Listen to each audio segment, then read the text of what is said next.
A very warm welcome. I'm Akanksha Swaroop. Now, before I address the issue of racism overshadowing the historic victory of Rishi Sunak, let me first talk about why is Sunak's triumph significant. Sunak is the first person of colour to hold Britain's highest political office. Now, Britain is home to a vibrant and diverse community of Indian origin people. So much so, 1.5 million people of Indian descent live in England and Wales.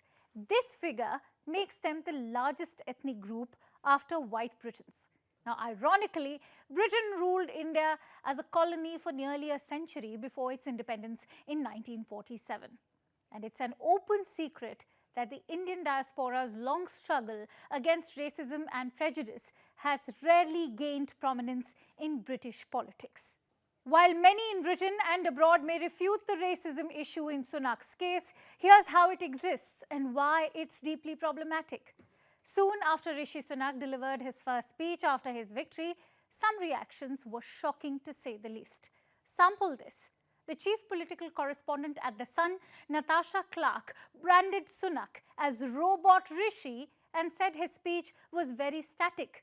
And not just Natasha Clark, John Stevens, the political editor at the Daily Mirror, called the new Prime Minister the Rishbot. Does commentary like this not reek of bias, especially when Sunak is yet to get the job done? But is Clark and Stevens' bias racial? Well, that's a question one needs to probe deeper. Just a day before his victory, the former Chancellor of the Exchequer announced his bid in a full statement. One must scan through the racial trolling received by Sunak on Twitter. Not only is he accused of being a backstabber, but also as one whose wife is a non-dom and is evading taxes. Moreover, Britain's moment of racial reckoning arrived on radio as well. That race continues to be an issue in England couldn't be more stark than this. A caller on the LBC radio show said that Rishi Sunak doesn't love England. What's even more disturbing is that the caller goes on to say that Rishi isn't even British in most people's opinion. Now, it should be noted that this caller identified himself as Jerry, a Tory party member and an ardent supporter of Boris Johnson. In fact, he even went on to say that Sunak does not love England like Boris does. Jerry's statements are food for thought. Why did he think that Rishi Sunak is not as patriotic as Bojo?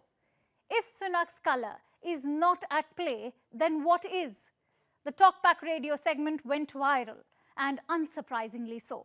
The show's host, Sangeeta Miska, swiftly took the caller to task, correcting him that Sunak was born in the UK and was very much British. What's more distressing was the man's comeback argument in which he likened Sunak to an Al-Qaeda member.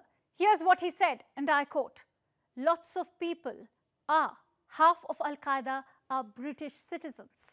Now let's talk about inherent racism within the Conservative Party. Prior to Rishi Sunak's initial attempt, when he lost the race to Liz Truss, a comment by Conservative Party donor Lord Rami Ranger had grabbed headlines. Lord Ranger had said that Britain would be seen as racist if Sunak goes on to lose the Tory leadership election, which, by the way, he did, leaving critics to ask if Trussonomics was meant for doom. Why couldn't Rishi, a man with prior experience of the Treasury, garner the Tory support to win 6 weeks ago? There's no denial that Sunak's campaign was tainted by controversies. Mostly, Sunak was labelled as a tax-evading husband of a non-domiciled wife, that Sunak was a wealthy and shrewd backstabber, one who plotted a coup against his mentor, Boris Johnson. For a man who was a popular chancellor at the time of the COVID lockdown, the plunge in his popularity was rather unexpected, to say the least. Tory members had preferred Truss to him. This due to large margins on the key policy issues such as the cost of living, the NHS, asylum seekers, housing, and even defence. But was it just that? If Sunak could predict Truss's failure by calling her policies fairy tale economic plans, why couldn't the rest of Tory leadership foresee a fundamental flaw in Liz Truss's strategy? By the way, Sunak's minority status has not just stirred the hornet's nest in his country, but also in India, his country of origin. Several opposition veterans have already questioned if India would see a minority prime minister in the current climate of politics. Needless to say, their argument is weak for a nation that boasts of 3 Muslim presidents, a Muslim vice president, a Sikh president and prime minister, and currently a tribal woman as country's president. But coming back to Rishi Sunak, the man has a sterling resume, but will it help him rescue UK's economy? Perhaps it may, and perhaps it may not. What immediate actions Sunak takes to weather the storm is likely to decide the fate of the Conservative Party in the next election. Perhaps it will also bury a camouflaged racial prejudice against Rishi Sunak.